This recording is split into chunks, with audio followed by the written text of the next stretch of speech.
ಅಂತ ಹೇಳಿದ್ರಣ್ಣ ಇಂಜಿನಿಯರ್. ಇವತ್ತು ಮಳೆ ಯಥೇಚ್ಛವಾಗಿರೋದ್ರಿಂದ ನೀರು ಹೆಚ್ಚು ಸಂಗ್ರಹವಾಗಿರೋದ್ರಿಂದ ಪ್ರತಿ ವರ್ಷ ಬೋರ್ಡ್ನವರು ಗೇಟಿಗೆ ಸಂಬಂಧಪಟ್ಟ ಸಣ್ಣ ಪುಟ್ಟ ರಿಪೇರಿಗಳನ್ನು ಮಾಡಿಸ್ತಕ್ಕಂಥ ಒಂದು ಪದ್ಧತಿಯನ್ನು ಪ್ರತಿ ವರ್ಷ ಹಾಕ್ಕೊಂಡಿದ್ದಾರೆ. ಈ ವರ್ಷ ಕೂಡ ಮಾಡಿದ್ದಾರೆ. ಸೊ ಎಲ್ಲೋ ಒಂದು ಕಡೆ ಆ ಚೈನ್ ಕಟ್ಟಾಗಿ ಗೇಟು ಕಟ್ಟಾಗಿರ್ತಕ್ಕಂಥದ್ದು ಮೇಲ್ನೋಟಕ್ಕೆ ಕಾಣ್ತಾ ಇದೆ.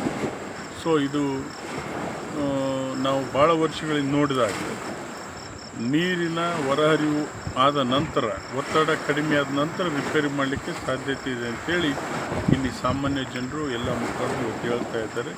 ಸೊ ಮುಂದಿನ ಜಾಗೃತಿ ವಹಿಸಲಿಕ್ಕೆ ಈಗಾಗಲೇ ಜಿಲ್ಲಾಧಿಕಾರಿಗಳಿಗೆ, SP ಗಳಿಗೆ ಸೂಚನೆಯನ್ನು ಕೊಟ್ಟಿದ್ದೇವೆ. ಗ್ರಾಮಸ್ಥರು ಜಾಗೃತಿ ವಹಿಸಬೇಕು.